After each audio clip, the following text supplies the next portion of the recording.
Madame, Monsieur, bonsoir. Merci de votre fidélité. Il est tout juste 19h. Voici les titres du jour. La situation épidémiologique dans la ville de Dakhla, plus ou moins inquiétante suite à la découverte de clusters de plus de 40 cas du variant britannique du nouveau coronavirus. Tous les patients sont soumis à l'isolement sanitaire et traités conformément au protocole sanitaire en vigueur dans le royaume. Tanger aura bientôt son institut de formation à l'entrepreneuriat et au management de très petites et moyennes entreprises. Une convention de partenariat a été signée en ce sens impliquant la Confédération générale des entreprises du Maroc.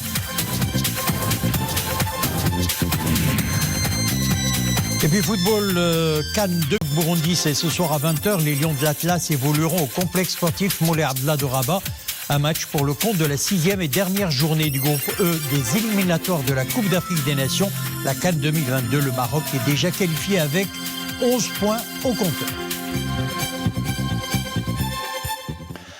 La situation épidémiologique plus ou moins inquiétante dans la ville de Dakhla suite à la découverte de plusieurs clusters du variant britannique du nouveau coronavirus. Tous les patients sont soumis à l'isolement sanitaire et traités conformément au protocole sanitaire en vigueur dans le royaume. Plusieurs cas ont été détectés en milieu universitaire. Reportage Bakar Dlimi, Mohamed Iddes et Nessil Hamdaoui. Un foyer du variant britannique a été découvert à Dakhla. Il se situe en milieu universitaire, mais aussi familial. C'est ce qu'assurent les autorités sanitaires de la région Dakhla Ouad Dahab. Plus de 40 cas de ce variant extrêmement contagieux ont été décelés à Dakhla. Pour l'heure, l'ensemble des personnes touchées ne présentent pas de complications. L'état de santé de toutes les personnes déclarées positives est stable. Il ne suscite aucune inquiétude. Les personnes atteintes du virus sont soumises à l'isolement sanitaire. Leur prise en charge ainsi que le suivi des personnes contacts se font selon le protocole sanitaire en vigueur dans le pays.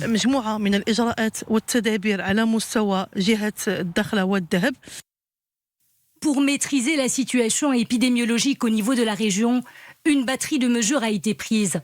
Avec à la clé le dépistage précoce des cas de variants du Covid-19, la mise à jour de la prise en charge des cas de la maladie et bien sûr la sensibilisation. Nous appelons les acteurs de la société civile à jouer pleinement le rôle de sensibilisation et nous demandons aux habitants de la région de respecter les consignes de sécurité sanitaire, à savoir le port du masque de protection, l'observation de la distanciation physique et la désinfection régulière des mains. À l'instar des autres régions du royaume, la région de Dakhla Ouad Dahab prolonge de 2 semaines les mesures de précaution sanitaire. Les autorités locales en appellent à la responsabilité individuelle et collective quant au respect des gestes barrières.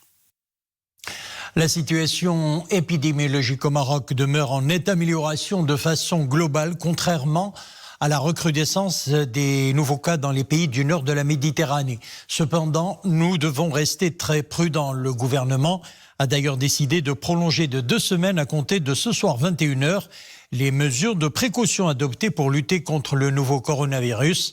Un communiqué du gouvernement précise que cette décision intervient sur la base des recommandations de la commission scientifique et technique. Cette prolongation intervient également après l'évolution de cette pandémie au niveau mondial suite à l'apparition de nouveaux variants du virus.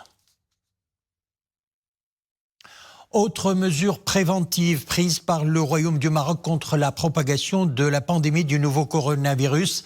Les vols de passagers en provenance et à destination de la République française et de l'Espagne seront suspendus à partir de ce soir à minuit et ce jusqu'à nouvel ordre. Un communiqué de la Direction générale de l'aviation civile précise que les vols spéciaux de passagers en provenance de ces 2 destinations seront soumis à des contrôles renforcés conformément au protocole sanitaire défini par les autorités marocaines compétentes.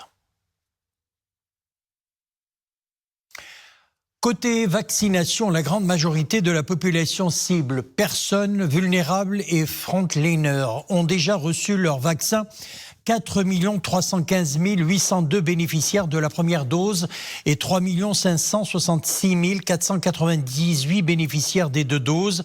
Quant à la situation épidémiologique, elle est toujours en amélioration continue. 665 nouveaux cas en 24 heures, 6 décès et 580 nouvelles rémissions. Mais nous dénombrons toujours 3 443 cas actifs, dont 419 dans un état critique ou grave. Parmi eux, 25 patients sont intubés. Lutte contre le terrorisme à présent, la réponse aux nouvelles menaces terroristes que pose le groupe État islamique Daesh en Afrique appelle un renforcement des capacités des États et des organisations sous-régionales. C'est ce qu'a affirmé aujourd'hui le ministre des Affaires étrangères, de la coopération africaine et des Marocains résidant à l'étranger, Nasser Bourita, qui s'exprimait lors d'une réunion ministérielle du groupe restreint de la coalition internationale anti-Daesh tenue en mode virtuel.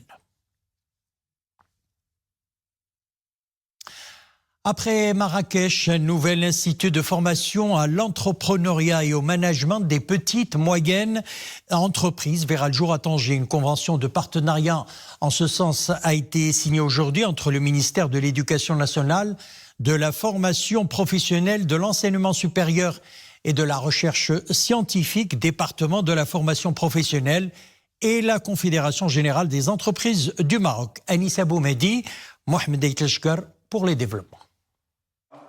Une convention de partenariat pour la création d'un institut de formation très particulier, avec pour objectif renforcer l'intégration des jeunes opérant dans l'informel ou en recherche d'emploi et encourager l'auto-emploi et l'entrepreneuriat.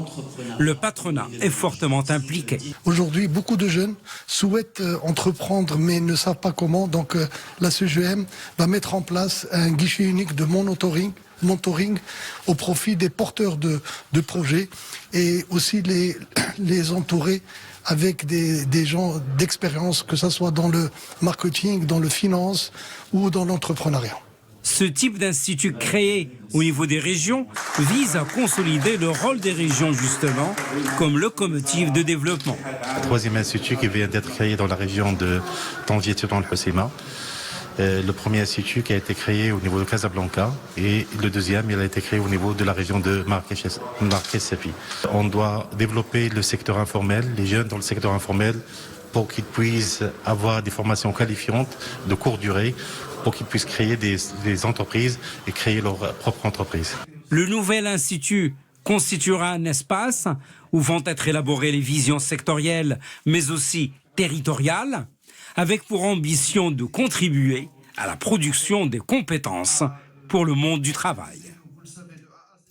Signature aujourd'hui à Rabat d'une convention de partenariat pour identifier et mobiliser l'expertise des Marocains résidant à l'étranger dans le domaine des technologies vertes, et ce au profit des communautés scientifiques et académiques nationales. Paraphé par la ministre déléguée chargée des Marocains résidant à l'étranger, le ministre de l'Énergie, des Mines et de l'Environnement et le directeur général de l'Institut de recherche en énergie solaire et énergie nouvelle.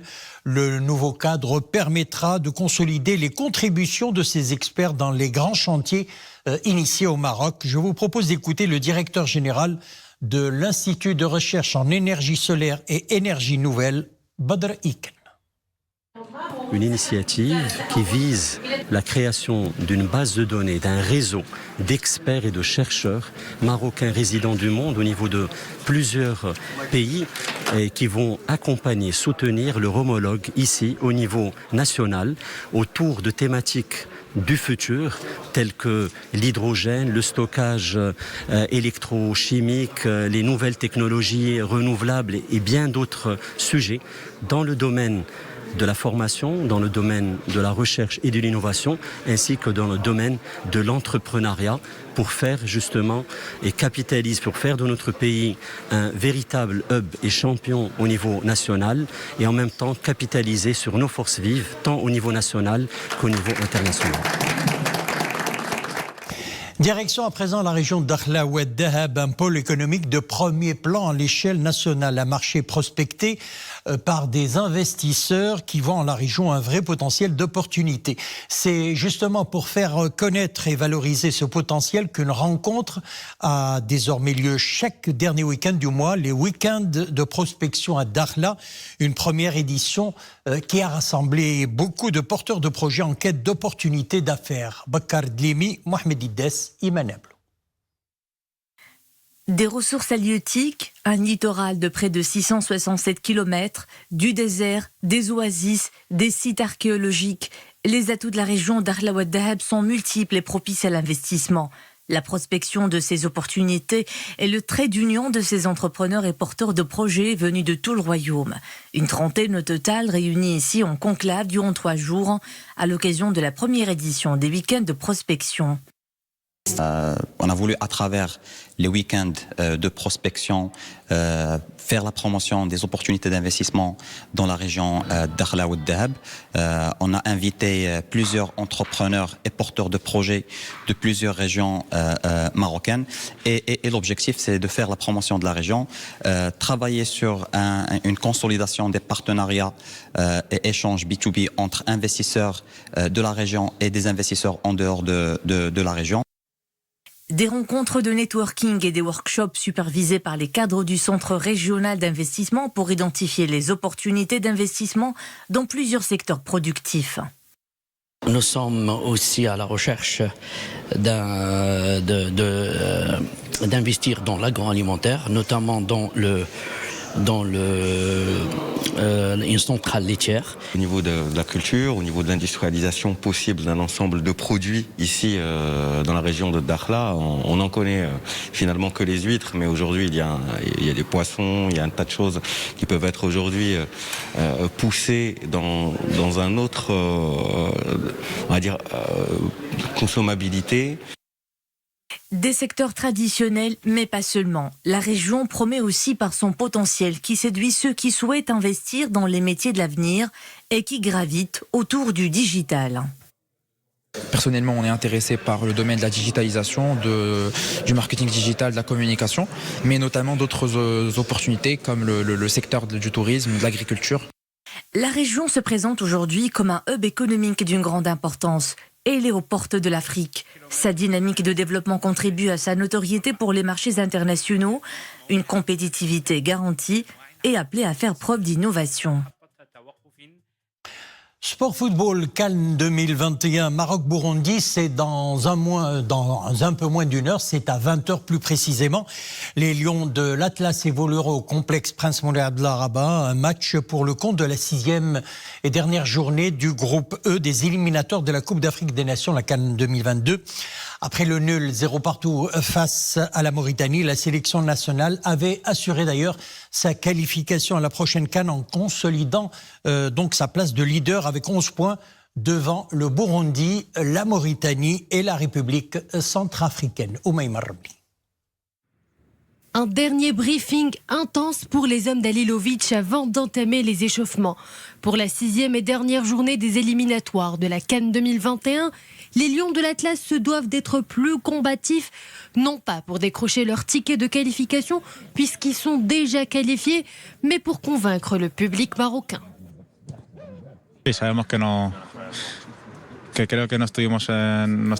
Nous sommes conscients que notre dernière performance n'était pas au top. Pour ce dernier match, nous ferons tout notre possible pour rendre fier notre pays.